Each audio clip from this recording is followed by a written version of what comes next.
Hey y'all, it's Angel, your best friend who happens to be a therapist. I still can't believe they talked me into doing a podcast, but here I am and here we go. I'm not gonna lie to you, we gonna talk about everything. Nothing's off limits, the good, bad, and the ugly. So put your seatbelt on and enjoy the ride.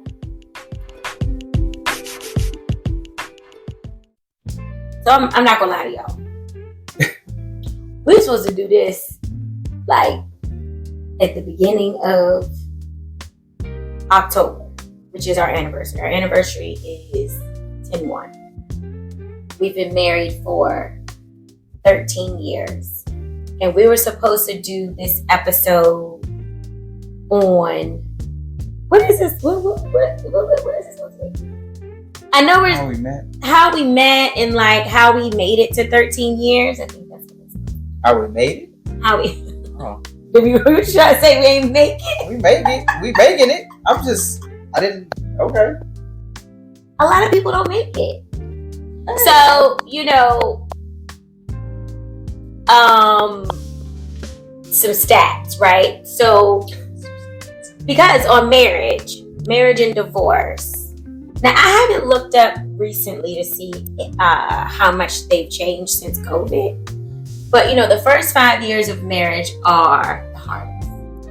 So they recommend that you don't have children within the first 5 years. Because basically, if you make it after 5 years, yours... Yes, I did. I did know that. We didn't do that. Oh, we didn't do that. No, we didn't do that. But our story's a little different. So we want to get to that, like how and why our story is a little different. First 5 years, the hardest. They recommend you don't have children the first 5 years because after you hit your 5-year mark, your success rate of not getting a divorce significantly. So, and then, after the 5 years, you get the 7-year itch. 7-year itch? I mean, I kind of... Let's describe it as boredom. Get a little complacent, get a little bored. So you look for something a little new. 7 years? 7-year itch. I didn't have a 7-year. I mean, we having a ball, so... Right to you, it's not boring at all. Oh, can I cuss on this? You can curse. Yeah. I think this is going on YouTube and Spotify. If you're wondering what we're drinking water. But I'm gonna sip it like it's something. It's just sparkling water. Mine has a little lime in it. That's all it is. I don't want y'all to think we sitting there drinking high quality some vodka on the rocks or something. Let's see how this goes. So, how did we meet? Ever or officially I'm asking you out for dating purposes? We met in elementary school. That's where I know you from. So that's how we knew each other. That's how we know each other. But that's not when we started dating. In elementary school, I didn't know who he was. I knew your name. I knew, knew of you. Yeah. Familiar. Yes. Right. So fast forward to Georgia Avenue Day. So people from the DMV know what Georgia Avenue Day is. Georgia Avenue Day is where they cut off Georgia Avenue. They don't cut it off. They do, because you walk in the middle of the street. You can't I feel like people used to drive down Georgia Avenue. Not in front of Howard. Not in front of Howard. Not in front of Howard. They cut off. McDonald's? They were not driving, but we were in the middle of the street. I wasn't in the street. We were in the middle of the street. Because there was people driving on that street. They cut the street off. Not all of Georgia Avenue. Georgia Avenue is way I feel like that. I don't think, maybe not the entire day, but there was maybe, you know what? Maybe they opened it up after the festivities were over. I feel like because people would be walking up and down the street with they're exotic pets. It'd be people with snakes wrapped around them. Everybody used to have iguanas. Yeah, or an iguana, or their pets, of course. A lot of people had their dogs. There would be go-go bands playing over on the field. There'd be a whole go-go happening. Those be having exotic pets don't know how to take care of themselves. They just out there, just having rats, cats, and dogs, and all types of shit. Birds and like dogs. There was a girl that had ferret. Yeah, I'm telling you, everybody just to be They're noticed. aggressive too. They are aggressive. Whole face scratched up, trying to look different and shit. I knew a girl that had a ferret. You have to wear gloves to handle them though. That's how aggressive they are. Really? Uh-huh. I wanted one though too, but that was because of this movie I saw. Somebody had a pet. I thought that'd be cool. But pets is something that we have in common. We both like lizards. We have geckos because they're a lot more kid friendly. But we used to have iguanas. He had one. I had two. One killed itself. did he kill himself or did he die by accident? He didn't kill himself. He didn't like, I can't take this shit. No. The first one I had, speaking of people not knowing what to do with their lizards or their exotic animals, I had them in a tank. Yeah. I had them in a tank. I had a tank. No. The first one I had in a tank. I had a terrarium. It's made for it. See, no. Mine's died at old age. I don't know about you. My first one killed itself. I can't take this shit. How did he kill himself? Because I had him in like a fish tank. I mean, it was big. That sounds bad. It was bad. And he saw his reflection in the glass. He kept running into the glass. So he kept running into the glass. That's a lot. It was a horrible lesson for us all. Who's us? Me and the iguana. But at what point do you stop smashing your face though? Really? It's an iguana. What kind of brain do they have? I think you can train them like dogs. I know you can train them. You know, Erica trained hers. Go to the bathroom in the tub. Who used that tub? I don't think anybody used the tub. I think it was like in a bathroom that people don't use. All right, that's nasty. Kirby, you tripping. Anyway, so we reconnected at Georgia Avenue Day. You saw me. You were like, "Oh, that's yeah." You know, that's Angel from back in the day. Angel. I was like, but I was talking about my homeboy or my best friend. Was like, basically, like, man, that's your man. It's like, he's just somebody I know. He's like, man, there go. Holla at her. I was like, all right. Went. I mean, he's my man though, but who he's talking about is my uncle. So him and my uncle were in the same class, in the same school, in high school. They graduated together. We didn't hang out back then. We just knew each other.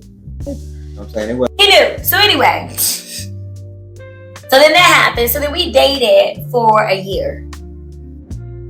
We dated for a whole year back then, from that point forward. Then after that, we kind of dated off and on until we got married. So everybody, I'm not going to lie to you. From the bottom of our hearts, we both apologize. We dated you from the time that we met each other, reconnected, I'll say, on Georgia Avenue Day, till up in town we got married. Everybody that was in between. Oh wow, man, we putting that out there with us. Jesus. I wasn't gonna say all that. I said from the bottom of our heart, we apologize. Did we apologize? Okay. We apologize. You don't apologize, how far? Now you had a whole another episode going on. This was different word. That'd be a whole nother season. That's real. I mean, it's cool, but it was a lot of your college days. I wasn't in it. I was in a nice portion of it. I would say I was in a quarter of it, at least, but not more than that. I mean, thank you though, boo. You know, that you feel that I was around that much. That says I couldn't get rid of you. Damn. I was a pest. Shit. Damn. Couldn't get rid of you. So anyway, that's our story. That's our story in a nutshell. I said, and that's all. And then we got married. Yeah, it was a real short skinny. A lot to that shit. Breaking up with me. You mean the off and on? That's what I was saying. I said, and then it was off and on from. We dated for a solid year after Georgia Avenue Day. Then after that, it was off and on until we got married. True. But there was some big spaces in between that. I mean, I think like it wasn't always. That's what I'm saying. Like it wasn't always like physical stuff. It was more like we would never lose touch though. Like I would talk to you, see how you was doing, see what's going on with you. One of the things I think makes us a successful couple is that we are friends. Oh, absolutely. Like like he is really my best friend. Like for real. There's nothing, I don't even need to like tell him certain things because he already knows. For being around me for so long. Like for being around me since I was a teenager. Trial and error. Like seriously. Oh, that's real. It's been a lot of just learning experiences, and then we share a lot of experiences too. Like a lot. Yeah, like even like if I dated somebody, if I say their name, you know exactly what I'm talking about. If he dated somebody, I know exactly what you're talking about. Like there's like how like most couples they meet each other in their 20s or 30s, then they have to get to know that stuff. You were actually there through that stuff. I think another thing about why it survived or we survived that long, not jealous people. Like even when we weren't together, even when you were with somebody, I was never jealous. Let me tell y'all what this woman. He was never jealous. No. I mean, so this is why I apologize because I never really. I always knew, like, if I called, you were going to pick up the phone. It didn't matter who I was with. It didn't matter who he was with. We made time for each other. If one of us called, we made the time.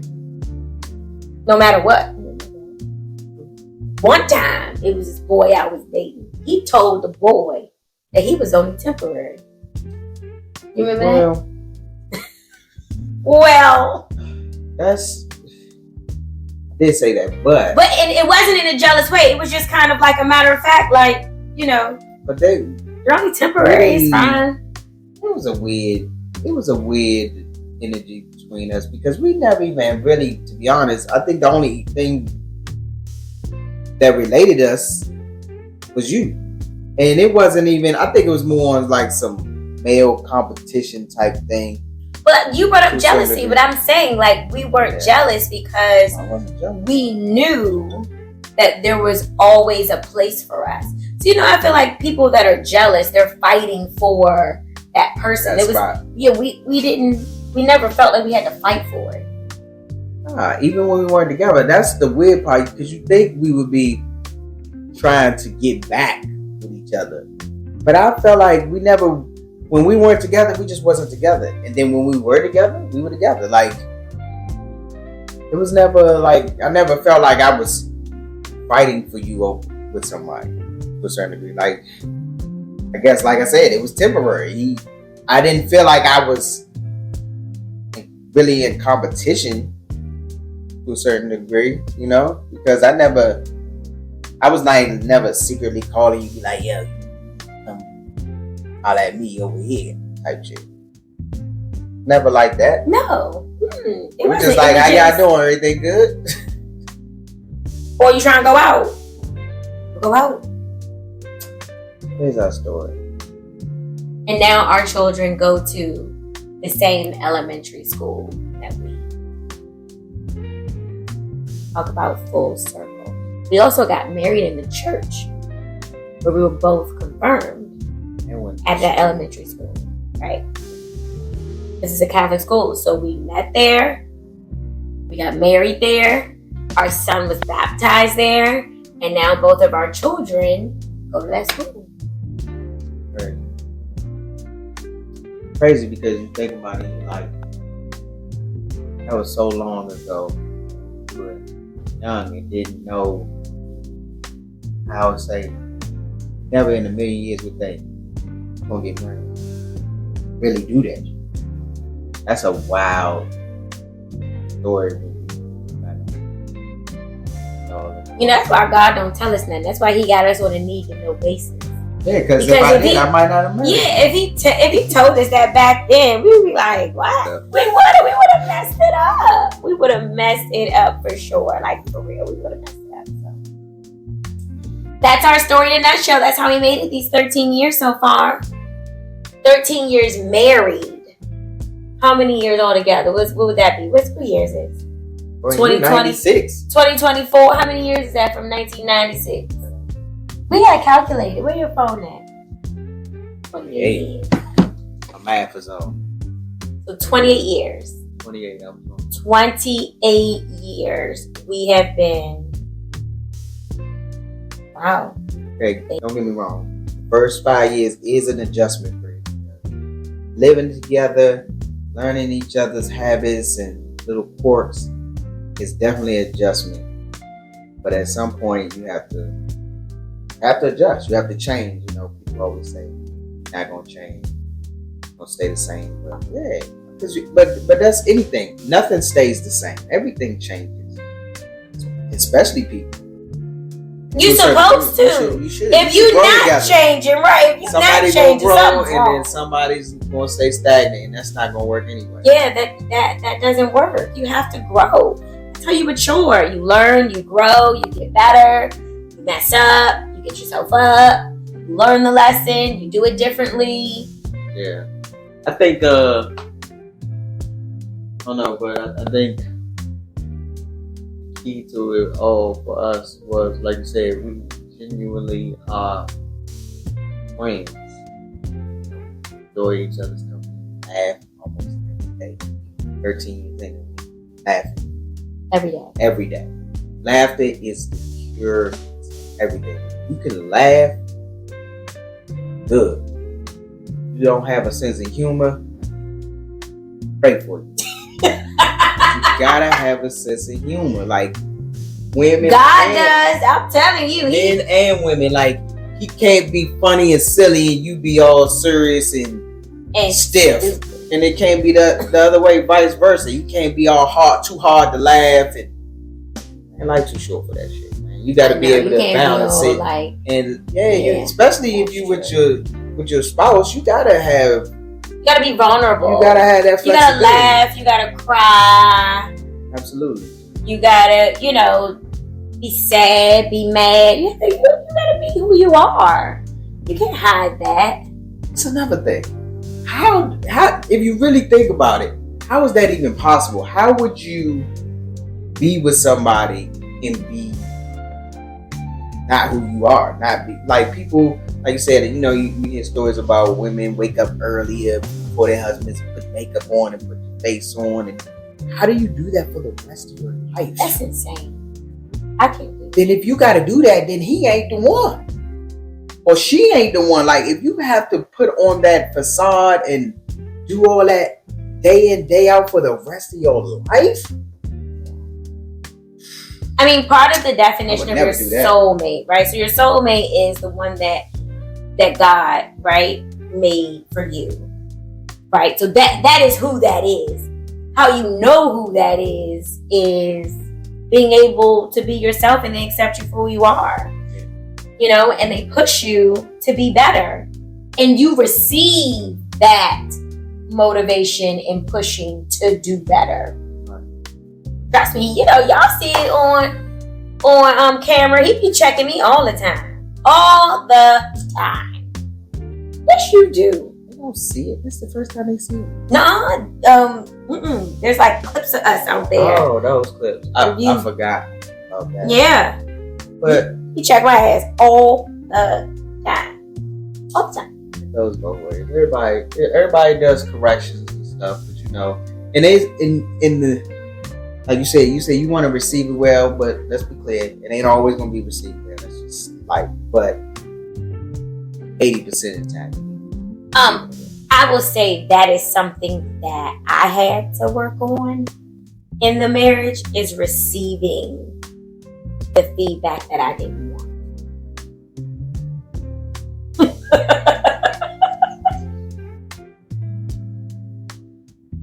don't know why we laughing. Why you laughing? Because I said the feedback that I didn't want. Because, a lot of people, they don't want to hear, that constructive criticism. That's hard, though. Nobody they wants didn't to want, hear a lot of people don't want to hear that. Everybody and so. want to feel like, everybody wants, what you want me to tell you? You're doing a good job. Nah, but yeah, that everybody want to feel like they winning and they doing what they supposed to do. But like you said, with that, you got to look at it as just growth and just learning, and everybody's learning at all times, and it never stops, right? So I'm always trying to improve on what type of husband I am, what type of father I am, what type of man I am. Learning is a lifetime if you process.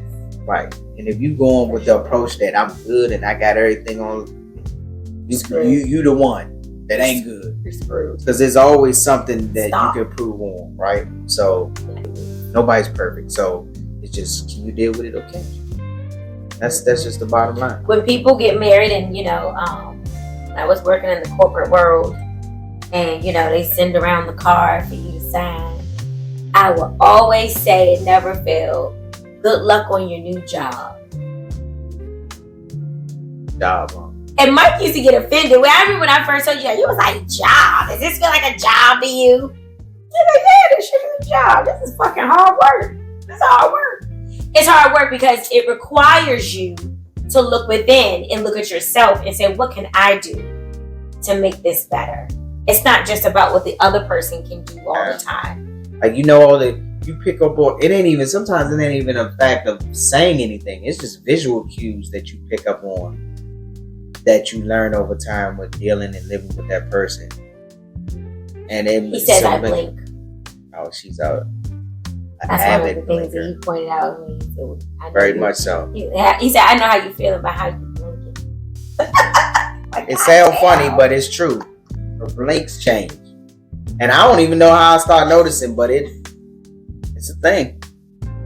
When you thinking and when you feeling some type of way, your blinks get crazy.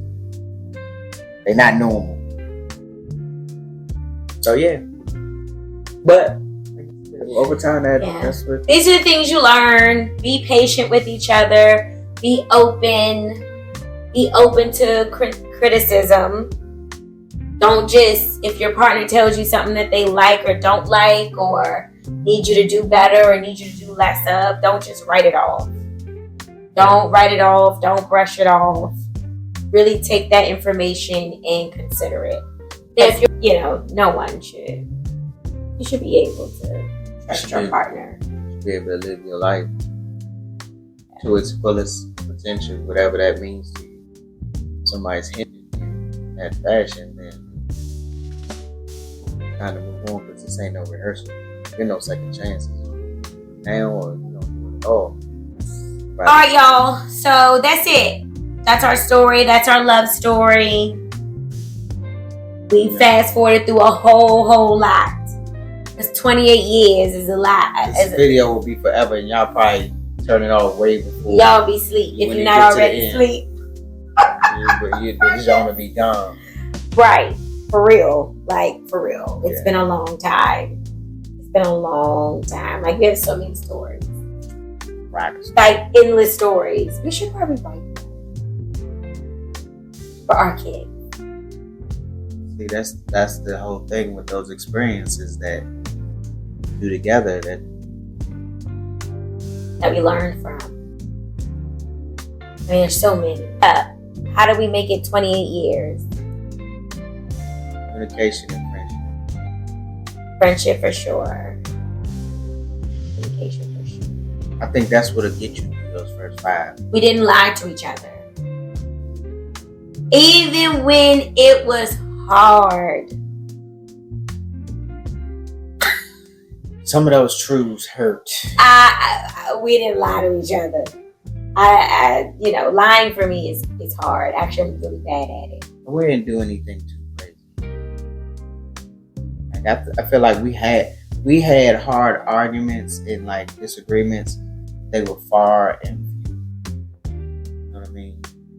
So that helped. That helped a lot. We don't argue a lot. We don't argue a lot. We might have one argument, and if we have an argument, it don't last we say we would argue today. By the end of the week, I'm not mad anymore. We're not big. We'd have talked it out at some point, came to some type of conclusion, or so. We don't argue a lot, though. We do argue, but we don't argue a lot. And when we do argue, it is mainly, it doesn't last a long time because I get my feelings get hurt. He don't like my feelings to be hurt. Or his feelings will get hurt. I don't like his feelings.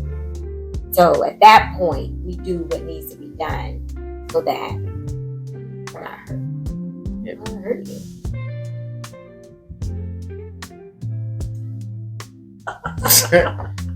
I thought you wanted to say something else. I don't want to be hurt.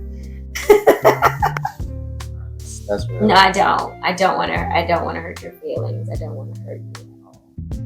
So I don't really care about who's right or wrong. I just care about what hurt you. How did it hurt you? Try not to do it again. You know, still maintaining who I am. Right. All right, friends.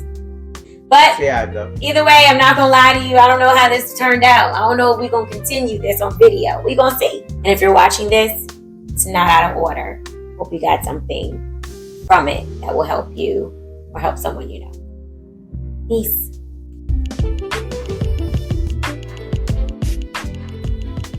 Thanks for listening to I'm Not Gonna Lie to You podcast. Subscribe for more insightful and down-to-earth content. And don't forget to follow us on social media at An Angel's Touch 8 on Instagram and An Angel's Touch Therapy on Facebook.